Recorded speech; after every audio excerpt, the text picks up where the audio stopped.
ಪದ್ಮವ್ಯೂಹ. ಕುರುಕ್ಷೇತ್ರದಲ್ಲಿ ಧರ್ಮರಾಜನನ್ನು ಸಾಯಿಸಲು ಹಾಕಿದ ವ್ಯೂಹ ಇದು. ಈ ವ್ಯೂಹವನ್ನು ರಚಿಸಿದವರು ಸ್ವತಃ ದ್ರೋಣಾಚಾರ್ಯರು. ಆದರೆ ಧರ್ಮರಾಜನ ಬದಲು ಈ ಪದ್ಮವ್ಯೂಹದಲ್ಲಿ ಅಭಿಮನ್ಯು ಹೇಗೆ ಸಿಕ್ಕಿಹಾಕಿಕೊಂಡನು, ಈ ವ್ಯೂಹವನ್ನು ಏಕೆ ಮಾಡಿದರು, ಇವೆಲ್ಲದನ್ನು ಈ ವಿಡಿಯೋದಲ್ಲಿ ವಿವರಿಸಿದ್ದೇನೆ.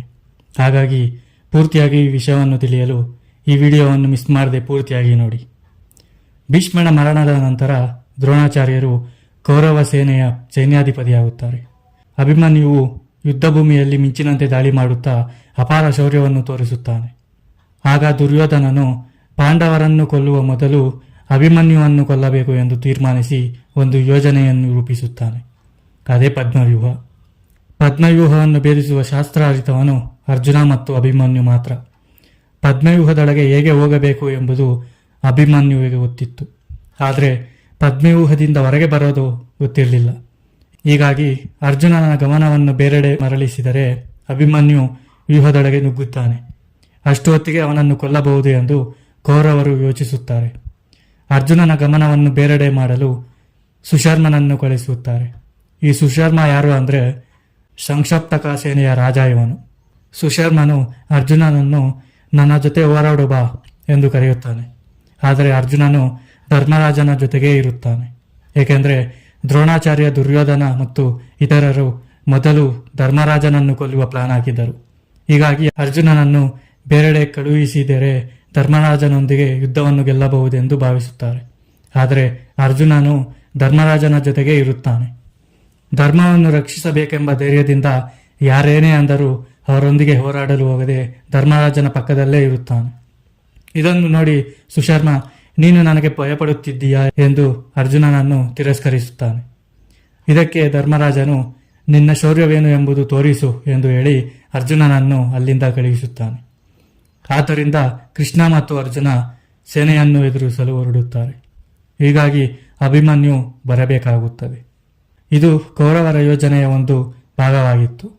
ಕುರುಕ್ಷೇತ್ರ ಯುದ್ಧದ 13ನೇ ದಿನದಂದು ಅರ್ಜುನನ ಗಮನವನ್ನು ಬೇರೆಡೆ ಮರಳಿಸಿ ನಂತರ ದ್ರೋಣಾಚಾರ್ಯನು ಪದ್ಮವ್ಯೂಹವನ್ನು ರಚಿಸುತ್ತಾನೆ. ವ್ಯೂಹದ ಮಧ್ಯದಲ್ಲಿ ಮಹಾರಥರು ಇರುತ್ತಾರೆ. ಆ ದಿನ ಕೌರವ ಸೇನೆ ಪದ್ಮವ್ಯೂಹದ ಮೂಲಕ ಬಾಣಗಳ ಸುರಿಮಳೆಯನ್ನು ಸುರಿಸುತ್ತಾರೆ. ಪಾಂಡವ ಸೈನ್ಯ ಬೆದರುತ್ತಾ ಹಿಂದಕ್ಕೆ ಸಾಗಿ ಹೋಗುತ್ತದೆ. ಇದನ್ನೆಲ್ಲ ನೋಡಿದ ಅಭಿಮನ್ಯು, ನಾನು ಪದ್ಮವ್ಯೂಹವನ್ನು ಭೇದಿಸುತ್ತೇನೆ ಎನ್ನುತ್ತಾನೆ. ಆದರೆ ಪಾಂಡವರು ಅವನಿಗೆ ಹೋಗದಿರಲು ಮನವರಿಕೆ ಮಾಡುತ್ತಾರೆ. ಇಲ್ಲಿ ಒಂದು ವಿಚಾರ ಏನೆಂದರೆ, ಅಭಿಮನ್ಯುವಿಗೆ ಪದ್ಮವ್ಯೂಹವನ್ನು ಭೇದಿಸುವುದು ಹೇಗೆ ಎಂದು ಗೊತ್ತಿತ್ತು. ಅದೇಗೆ ಅಂದರೆ, ಅದೊಂದು ದಿನ ಸುಭದ್ರ ಅರ್ಜುನನಿಗೆ ಒಂದು ಕತೆ ಹೇಳು ಎನ್ನುತ್ತಾಳೆ.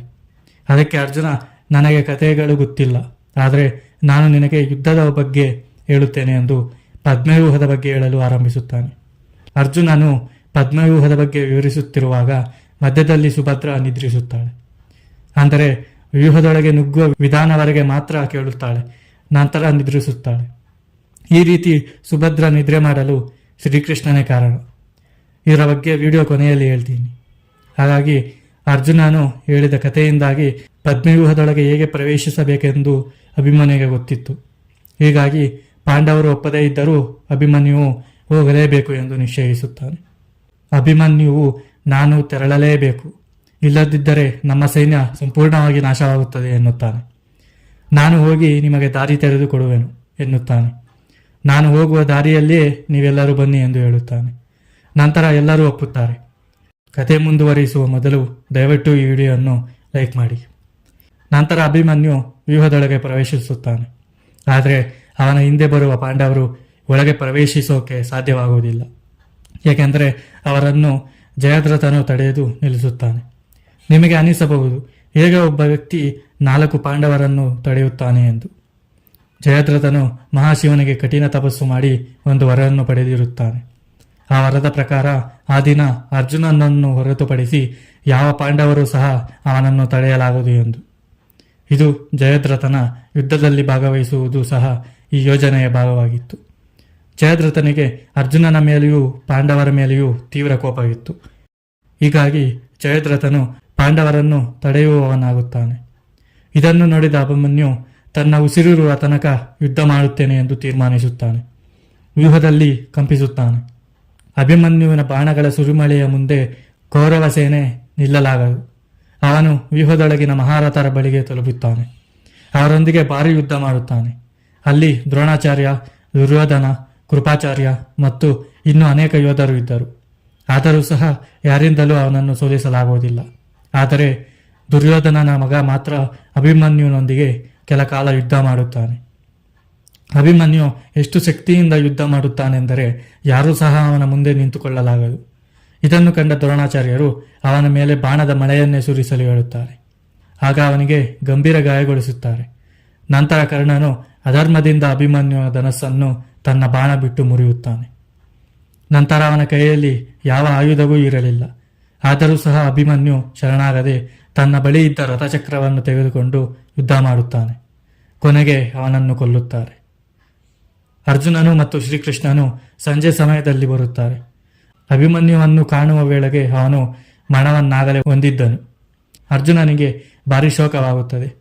ಪಾಂಡವರು ಎಲ್ಲರೂ ದುಃಖದಿಂದ ತಲ್ಲಣಗೊಳ್ಳುತ್ತಾರೆ. ಈ ಘಟನೆಯು ಅರ್ಜುನನಿಗೆ ಪ್ರತಿಜ್ಞೆ ಮಾಡಿಸುತ್ತದೆ. ನಾಳೆ ಸೂರ್ಯಾಸ್ತದ ಒಳಗೆ ಜಯದ್ರಥನನ್ನು ಕೊಲ್ಲುತ್ತೇನೆ, ಇಲ್ಲದಿದ್ದರೆ ನಾನು ಅಗ್ನಿ ಪ್ರವೇಶ ಮಾಡುತ್ತೇನೆ ಎಂದು ಪ್ರತಿಜ್ಞೆ ಮಾಡುತ್ತಾನೆ. ಇನ್ನು ಅಭಿಮನ್ಯುವಿನ ಸಾವಿಗೆ ಶ್ರೀಕೃಷ್ಣ ಹೇಗೆ ಕಾರಣ ಎಂದು ತಿಳಿಯಬೇಕಾದರೆ ಅದನ್ನು ಮುಂದಿನ ಪಾರ್ಟ್ 2 ವಿಡಿಯೋದಲ್ಲಿ ಹೇಳ್ತೀನಿ. ಸೊ ಆ ವಿಡಿಯೋ ಬೇಕಂದರೆ ಪಾರ್ಟ್ 2 ಅಂತ ಕಮೆಂಟ್ ಮಾಡಿ. ಅದರ ಜೊತೆಗೆ ವಿಡಿಯೋನ ಲೈಕ್ ಮಾಡಿ ಚಾನಲನ್ನು ಸಬ್ಸ್ಕ್ರೈಬ್ ಮಾಡಿಕೊಳ್ಳಿ. ಧನ್ಯವಾದಗಳು.